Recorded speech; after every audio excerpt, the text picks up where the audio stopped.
अस्सलामुअलैकुम। फिर मैं हाजिर हूँ एक नई वीडियो के साथ। कलमा किसे कहते हैं और इसकी कितनी अक़साम हैं। ये वीडियो क्लास 10, 12 और तमाम मुकाबला जाती इम्तहानों के लिए बहुत ही मुफीद है। बहुत आसान तरीके से आपको बताया जाएगा। इंशाअल्लाह आप थोड़ी सी तवज्जो देंगे तो बहुत आसानी से सीख लेंगे। तो आज हम लोग बात कर रहे हैं कलमा और उसकी अक़साम की। तो सबसे पहले ये जानते हैं कलमा किसे कहते हैं। तो बहुत आसान जवाब है इसका। मानीदार अल्फाज को कलमा कहते हैं, यानी वो अल्फाज जिसके मानी निकलते हों, जिसका कोई मतलब निकलता हो, वो कलमा है। अगर मैं कहूँ किसी से कि मेरे लिए पानी ला दो, तो इसका मतलब है कि मैं अपने जज्बात का इजहार कर रहा हूँ या जो कुछ बोल रहा हूँ सामने वाला समझ रहा है, यानी मेरे जो अल्फाज हैं वो मानीदार हैं। तो मानीदार अल्फाज को ही कलमा कहते हैं। आप देखिए यहाँ कलमा की कितनी किस्में हैं। अगर अंग्रेज़ी से इसको जोड़ दिया जाए तो थोड़ा और आसान हो जाएगा। तो कलमा की 3 किस्में हैं, इस्म, फ़ेल और हर्फ। इस्म को अंग्रेज़ी में कहते हैं नाउन, फ़ेल को कहते हैं वर्ब और हर्फ को कहते हैं प्रीपोजिशन। तो यहाँ तो आप जान गए होंगे। इस्म किसी भी चीज़ के नाम को इस्म कहते हैं। फ़ेल किसी काम के करने या होने को फ़ेल कहा जाता है। और हर्फ कहते हैं इस्म का किसी वर्ब के साथ जुड़ना, इस्म का किसी फ़ेल के साथ जुड़ने पर जो लफ्ज़ इस्तेमाल होते हैं वही हर्फ कहलाते हैं। अब यहाँ साफ देखें, इस्म वो कलमा है जो किसी शख्स, जगह, जानवर या परिंदे का नाम हो।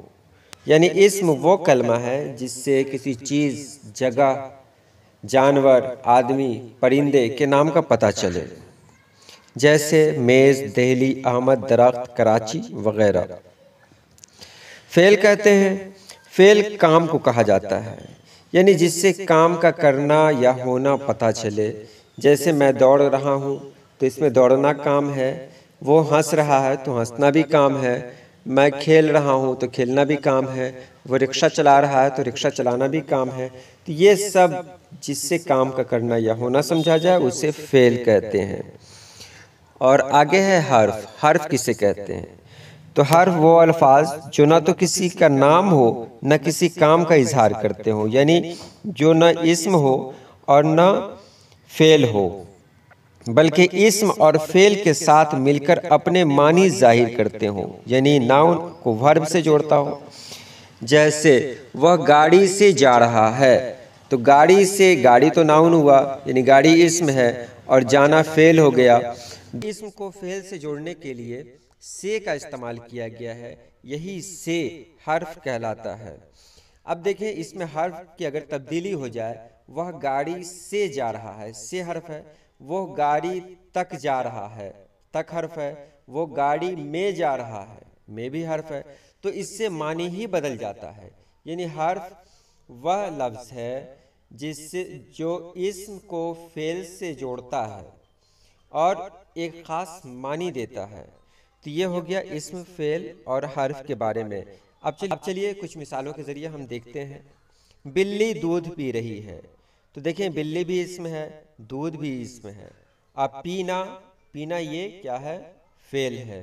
दूसरे नंबर में देखें दर्जी कपड़े सीता है, दर्जी भी इस्म है, कपड़े भी इस्म है और सीता यानी सीना ये फ़ेल है। देखिए इन दोनों में अभी तक हर्फ नहीं आया है। अहमद कराची जा रहा है, तो अहमद भी इस्म है, कराची भी इस्म है और जाना फ़ेल है। तो चौथे में देखें माली पौधों को पानी दे रहा है, तो माली इस्म है, पौधों इस्म है, पानी भी, पानी देना, ये देखिएगा पानी देना, वाटरिंग इसको अंग्रेजी में कहते हैं, ये फ़ेल है। तो यहाँ पौधों को पानी देना, तो यहाँ को क्या हो गया? को हो गया हर्फ। तो उम्मीद है आप समझ गए होंगे। मुझे लगी तो आज के लिए इतना ही, छोटी सी वीडियो आपके सामने पेश की। उम्मीद है कुछ सीखने को मिला होगा। अल्लाह पाक आप सभी लोगों को खुश रखे, आबाद रखे। अल्लाह हाफिज़।